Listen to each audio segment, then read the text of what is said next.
Welcome students, RBSC online classes में एक बार फिर से आपका बहुत बहुत हार्दिक स्वागत है। और आज के इस वीडियो में हम फिर से आपके लिए एक और पोयम को लेकर आए हैं। ये पोयम क्लास 10th की सेकंड पोयम है और इस पोयम का नाम है फायर एंड आइस। तो चलिए स्टूडेंट्स, जानते हैं, समझते हैं इस पोयम के अंदर कवि क्या कहना चाहता है, हमें क्या समझाना चाहता है, और इसके क्वेश्चन आंसर भी हम इसी एपिसोड के अंदर, इसी वीडियो के अंदर देखेंगे। स्टूडेंट्स, इससे पहले कि हम इस पोयम को शुरू करें, आइए जानते हैं कि इस पोयम का थीम क्या है। इस पोयम के अंदर कवि किस विचार को लेकर चल रहा है।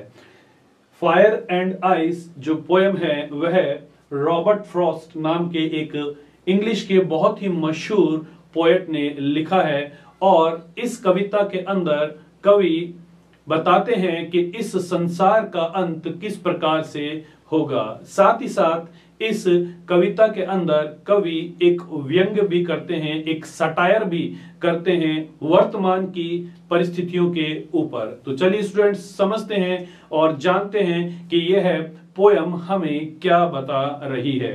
देखिए स्टूडेंट्स, आप स्क्रीन के ऊपर देख सकते हैं, लिखा है सम से the world will and in fire. कुछ लोग कहते हैं कि इस संसार का अंत आग के द्वारा होगा। यहां पर इस कविता में कवि का आशय, फायर शब्द से आशय इच्छाओं से है। फायर शब्द यहां पर इच्छाओं को व्यक्त कर रहा है। तो अर्थात कवि कहना चाहता है कि इस संसार में कुछ लोगों का ऐसा मानना है कि अत्यधिक इच्छाओं के बढ़ जाने की वजह से यह संसार नाश हो जाएगा।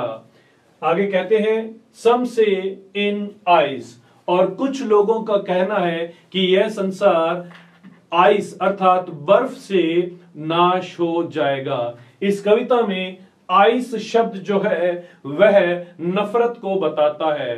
अर्थात जहां फायर शब्द है वह इच्छाओं के लिए आया है और वहीं पर आइस शब्द जो है वह नफरत के बारे में प्रयोग किया गया है। आगे बढ़ते हैं। From what I have tested of desire, क्योंकि मैं इच्छाओं का स्वाद चख चुका हूं। कवि कह रहे हैं क्योंकि मैं इच्छाओं का स्वाद चख चुका हूं। I hold with those who favour fire, मैं उन लोगों का साथ दूंगा जो कि इस संसार को इच्छाओं के द्वारा समाप्त होना मानते हैं। अर्थात आग के द्वारा समाप्त होना मानते हैं। और हम जानते हैं इस कविता के अंदर, इस पोयम के अंदर फायर शब्द जो है वह इच्छाओं के लिए प्रयोग किया गया है। स्टूडेंट्स, एक बार हम यहां पर इन शब्दों को भी देख लेते हैं। इन शब्दों से कवि का क्या तात्पर्य है। फायर अर्थात इच्छा, आइस अर्थात नफरत, टेस्टेड अर्थात चखा है या जाना है। डिजायर, डिजायर का अर्थ भी इच्छा ही होता है। आगे देखिए, लिखा है होल्ड। होल्ड मतलब होता है पकड़ना, किसी वस्तु को पकड़ना। लेकिन इस कविता में यहां पर इसका अर्थ है साथ। आगे बढ़ते हैं और देखते हैं, अगला शब्द है फेवर। फेवर मतलब पक्ष। तो स्टूडेंट्स, आपने समझा ये पहला स्टेंजा हमें क्या बता रहा है। चलिए आगे बढ़ते हैं और पढ़ते हैं इसके दूसरा स्टेंजा को और देखते हैं कि वह हमें क्या समझाता है।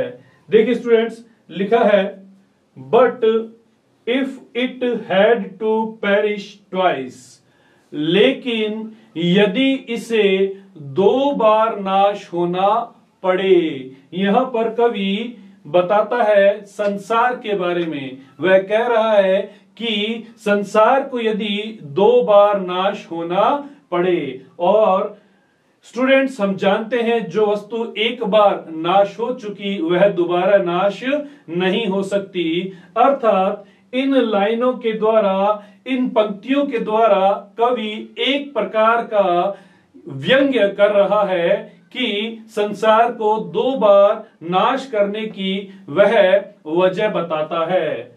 आगे क्या कहता है? I think I know enough of hate.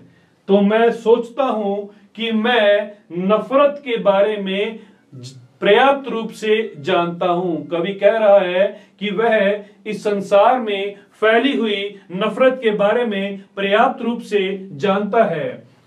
To say that for destruction ice is also great, कि यह कह सकता हूं, कवि कह रहा है कि यह कह सकता हूं कि इस के लिए यानी संसार के विनाश के लिए यह अधिक है, एंड वुड सफिक, और यह पर्याप्त भी है। अर्थात कवि कहना चाहता है कि यदि इस संसार का नाश 2 बार होता है तो दूसरी बार इसका नाश आइस अर्थात नफरत के द्वारा होगा। और कवि जानता है कि इस संसार में इतनी नफरत है कि वह इस संसार को नाश करने के लिए पर्याप्त होगी। तो देखा स्टूडेंट्स कैसे हमने इस पोयम को पढ़ा है। आइए सेकंड स्टैंजा के जो मीनिंग्स हैं, जो कि शब्द हैं, उनका अर्थ भी हम देख लेते हैं। यहां पर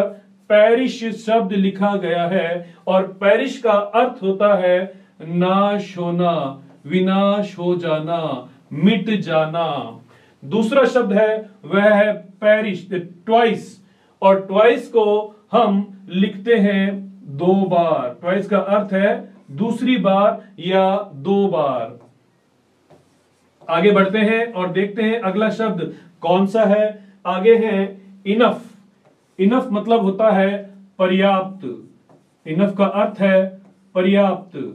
आगे बढ़े और लिखा है हेट। हेट का अर्थ है नफरत, घृणा। आगे देखिए, आगे लिखा है यहां पर डिस्ट्रक्शन। डिस्ट्रक्शन का अर्थ होता है विनाश। विनाश को हम डिस्ट्रक्शन भी कहते हैं। आगे देखें, लिखा है ग्रेट। वैसे तो ग्रेट का अर्थ महान होता है, लेकिन यहां इस कविता के अंदर ग्रेट शब्द जो है वो अधिक के लिए आया है। अधिक मात्रा में जो नफरत है वह कैसी है? अधिक मात्रा में है। आगे बढ़े और लिखा है सफिक। सफिक का मतलब होता है पर्याप्त। देखिए, इनफ का मतलब भी पर्याप्त है और सफिक का मतलब भी पर्याप्त ही होता है। तो हमने जाना कि कैसे इस पोयम को कवि अपने भाषा में बताता है, अपने पक्ष को रखता है, अपने विचारों को इस पोयम के माध्यम से बता रहा है। तो चलिए एक बार फिर से इसके भावार्थ से इस पोयम को हम समझते हैं। लिखा है सम से the world will and in fire. कुछ लोग कहते हैं कि इस संसार का अंत आग के द्वारा होगा। सम से इन आइस, और कुछ कहते हैं कि इसका अंत बर्फ के द्वारा हो जाएगा। From what I have tested of desire, क्योंकि मैंने इच्छाओं का स्वाद चख लिया है। I hold with those who favour fire, इसलिए मैं उन लोगों के साथ में हूं, उन लोगों के पक्ष में हूं जो कि आग से इसके नाश को चाहते हैं। देखिए second stanza, but if it had to perish twice, लेकिन यदि इसका अंत 2 बार होना पड़े, यानी संसार का अंत 2 बार होना पड़े, I think I know enough of hate, मैं सोचता हूं कि मैं नफरत के बारे में पर्याप्त रूप से जानता हूं। टू से that for destruction ice is also great, कि यह कह सकता हूं कि इसके विनाश के लिए जो नफरत है वह अधिक है, एंड वुड सफिक, और इसके लिए यह पर्याप्त भी है, अर्थात संसार के नाश के लिए नफरत जो है वह पर्याप्त भी है। तो देखा स्टूडेंट्स, रॉबर्ट फ्रॉस्ट इस पोयम के द्वारा हमें क्या समझा रहे हैं। चलिए आगे बढ़ते हैं और देखते हैं कि इसके रेफरेंस, कॉन्टेक्स्ट और एक्सप्लेनेशन को। चलिए स्टूडेंट्स, आइए अब हम देखते हैं इस पोयम के रेफरेंस, एक्सप्लेनेशन और कॉन्टेक्स्ट के बारे में। इस पोयम के अंदर 2 स्टेंजाज हैं और आइए हम उन दोनों स्टेंजाज के कॉन्टेक्स्ट और एक्सप्लेनेशन को रेफरेंस सहित देखेंगे। तो देखिए स्क्रीन के ऊपर पहला स्टेंजा शॉर्ट में लिखा गया है, सम से लेकर फेवर फायर तक। अब आपके वाक्य में, आपके एग्जाम में यह पूरा सेंटेंस दिए गए होंगे, अर्थात पूरा स्टेंजा दिया गया होगा। तो हम शुरुआत करेंगे रेफरेंस से। देखिए लिखा है, these lines have been taken from the poem fire and ice, composed by a very well known poet Robert Frost. यह पंक्तियां फायर एंड आइस नामक कविता से ली गई हैं, जिसे एक बहुत ही प्रसिद्ध कवि रॉबर्ट फ्रॉस्ट के द्वारा लिखा गया है, रचा गया है। The poet describes the way of destruction of this world. कवि संसार के विनाश के बारे में बात करता है, बताता है। देखिए स्टूडेंट्स, रेफरेंस में हम पोयम का नाम, पोएट का नाम और साथ ही साथ यह भी बताते हैं कि यह पोयम हमें क्या बता रही है। तो हमने ये तीनों बातें यहां पर बताई हैं। फायर एंड आइस पोयम का नाम है, रॉबर्ट फ्रॉस्ट पोएट का नाम है, और साथ ही साथ डिस्ट्रक्शन ऑफ दिस वर्ल्ड यानी कि संसार के अंत का जो है ये इसकी थीम है। आगे बढ़ते हैं और देखते हैं कॉन्टेक्स्ट। कॉन्टेक्स्ट हमें क्या बता रहा है। कॉन्टेक्स्ट में लिखा है, देखिए students, these are the opening lines of the poem. यह कविता की शुरुआती पंक्तियां हैं। Where the poet tells how the world will come to its end, जहां पर कवि बताता है कि इसका अंत कैसे होगा, अर्थात संसार का अंत कैसे होगा। अब आइए देखते हैं हम लोग इसका एक्सप्लेनेशन। एक्सप्लेनेशन में क्या कह रहा है, देखिए, here the poet says that the world will and someday. यहां पर कवि कहता है कि इस संसार का अंत किसी दिन हो जाएगा। But different people have different opinions, परंतु अलग अलग लोगों के अलग अलग दृष्टिकोण हैं।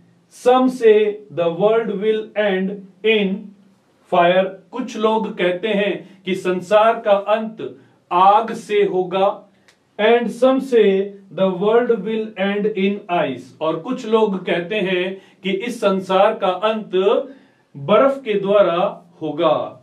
The poet says that he has experience about desires. कवि कहता है कि उसने इच्छाओं का अनुभव कर लिया है। So he favours those who support fire, इसलिए यह उन लोगों का पक्ष लेता है जो कि आग को सपोर्ट करते हैं। अर्थात हमने यहां पर जाना कि आग जो है वो इच्छाओं का प्रतीक है और जो आइस है वह नफरत का प्रतीक है। कवि इस एक्सप्लेनेशन में बताता है कि आग के द्वारा संसार का अंत होगा या नफरत के द्वारा संसार का अंत हो जाएगा। तो हमने देखा पहला ये जो स्टैंजा है हमें किस बारे में समझा रहा है। आइए स्टूडेंट्स और देखते हैं हम दूसरे स्टैंजा, हमें दूसरा स्टैंजा क्या बता रहा है। देखिए दूसरा स्टैंजा लिखा है, बट इफ इट से लेकर वुड सफिक तक, और देखते हैं यहां पर कॉन्टेक्स्ट में क्या लिखा है? लिखा है these are the closing lines of the poem. यह कविता की अंतिम पंक्तियां हैं। Where the poet narrates an another way of the destruction of this world, जहां पर कवि इस संसार के अंत होने का एक और तरीका बता रहा है। देखिए अब हम लोग ध्यान देंगे एक्सप्लेनेशन पर। क्या लिखा है एक्सप्लेनेशन में? देखिए, in these lines the poet makes a satire because the world can not end twice.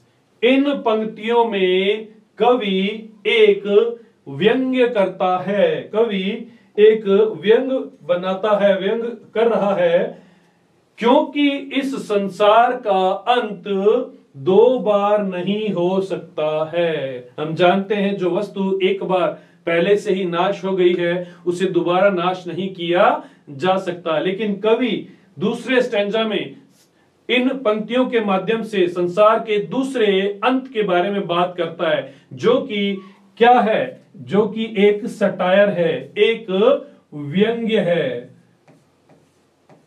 व्यंग्य है यहां पर। और इस व्यंग्य के द्वारा अपनी बात को कवि कहना चाहता है। क्या बता रहा है? देखिए, the poet compares ice to hatred.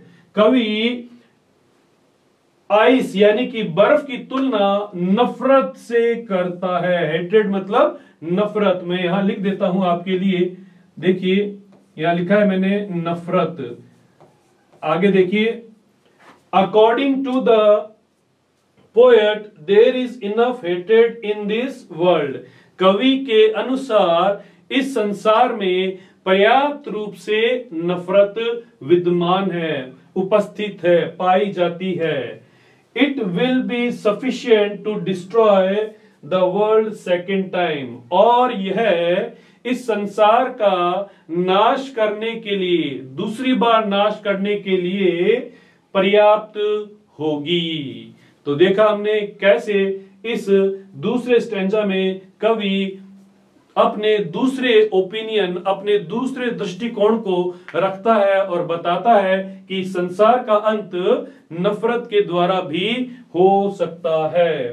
देखिए स्टूडेंट्स, ये हमारे पोएम के स्टैंजा, पोएम के दोनों स्टैंजा के रेफरेंस, एक्सप्लेनेशन और कॉन्टेक्स्ट थे। आइए अब आगे बढ़ते हैं और देखते हैं इस पोएम के क्वेश्चन आंसर्स को। इस पोएम के क्वेश्चन आंसर्स देखें, यहां पर देखिए स्क्रीन के ऊपर आप देख सकते हैं।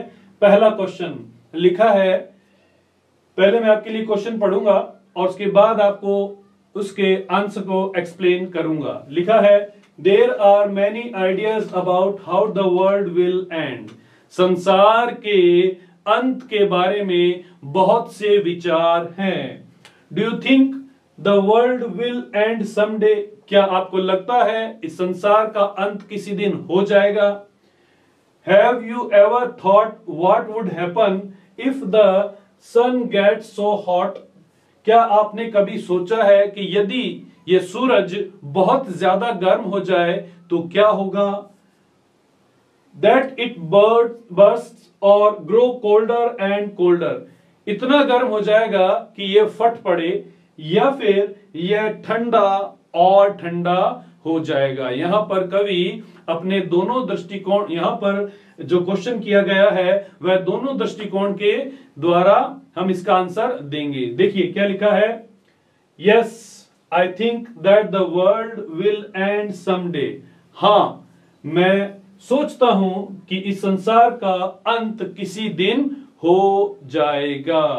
आगे देखिए, global warming is a major idea for this. Global warming इसके लिए एक बड़ा विचार है। ग्लोबल वार्मिंग हम सब जानते हैं, लगातार इस ग्रह का तापमान बढ़ता जा रहा है। आगे देखेंगे, if the sun gets so hot, यदि सूरज बहुत ज्यादा गर्म हो जाता है, इट विल बर्स्ट समडे, तो यह किसी दिन फट पड़ेगा। Everything will burn on the earth then, तब धरती पर सब कुछ जल जाएगा। If the sun goes cold, और यदि सूरज ठंडा हो जाता है, एवरीथिंग विल फ्रीज, तब सब कुछ जम जाएगा। फ्रीज अर्थात जम जाएगा, बर्फ के समान हो जाएगा। And the world will perish, और तब संसार का अंत हो जाएगा। तो स्टूडेंट्स, ये था आपका पहला सवाल, पहला क्वेश्चन। आगे बढ़ते हैं और देखते हैं कि दूसरा सवाल, दूसरा क्वेश्चन क्या कहता है। देखिए, for Frost what do fire and ice stand for. Frost के लिए फायर और आइस किस बात का प्रतीक हैं? हियर आर सम आइडियाज, यहां पर कुछ आइडियाज दिए गए हैं। Greed, avarice, cruelty, lust, conflict, fury, intolerance, rigidity, insensitivity, coldness, indifference, hatred. ये कुछ पद हैं, ये कुछ बातें हैं, ये कुछ थॉट्स हैं जो कि हमें इस बारे में बता रही हैं कि हमें फायर और आइस को किस प्रकार से डिफाइन करना है, या कवि ने किस प्रकार से इन शब्दों को चुना है। तो हम यहां पर देखिए बात करते हैं, समझते हैं। अकॉर्डिंग टू द पोएट, यानी कि कवि के अनुसार, fire stands for greed, average and lust. कवि के अनुसार जो फायर शब्द है वह लालच, लोभ और लालसा को प्रकट करता है। And ice stands for hatred, sensitivity, coldness, rigidity, cruelty, conflict, fury, intolerance and indifference. और जबकि आइस शब्द है वह नफरत के लिए, असंवेदनशीलता के लिए, उदासीनता के लिए, कठोरता के लिए, निर्दयता के लिए, विरोधाभास के लिए, क्रोध के लिए, असहनशीलता के लिए और मतभेदों के लिए प्रयोग किया गया है। यानी कि जहां जहां आइस शब्द है वहां वहां ये सब शब्द, ये भाव किए गए हैं, और जहां जहां फायर शब्द है वहां वहां ये सारे शब्द, ये भाव का प्रयोग किया गया है। आइए स्टूडेंट्स, बढ़ते हैं हमारे तीसरे क्वेश्चन की तरफ और देखते हैं तीसरे क्वेश्चन में। स्टूडेंट्स, तीसरा क्वेश्चन देखिए, लिखा है what is the rhythm scheme of the poem. इस कविता की रिदम स्कीम क्या है? How does it help in bringing out the contrasting ideas in the poem. और ये किस प्रकार से कविता में विरोधाभास को प्रकट करने में मदद करती है। तो स्टूडेंट्स, इस प्रकार के प्रश्न आपसे एग्जाम में नहीं पूछे जाते हैं। आपसे इस प्रकार के प्रश्न नहीं पूछे जाते हैं क्योंकि यह अपने आप में एक ऐसा प्रश्न है जो कि लिटरेरी टर्म से जुड़ा हुआ है, यानी कि इंग्लिश के साहित्य भाग से जुड़ा हुआ है। तो स्टूडेंट्स, आज के इस वीडियो में इतना ही। आप अपने विचार कमेंट करके हमें बता सकते हैं और हमें बता सकते हैं कि यह वीडियो आपको किस प्रकार से लगा, और इसको आप ज्यादा से ज्यादा शेयर कीजिए, लाइक कीजिए और इस चैनल को सब्सक्राइब करें ताकि आपके समान दूसरे विद्यार्थी भी इसे देखें और इन वीडियो का फायदा उठा सकें। Thank you very much.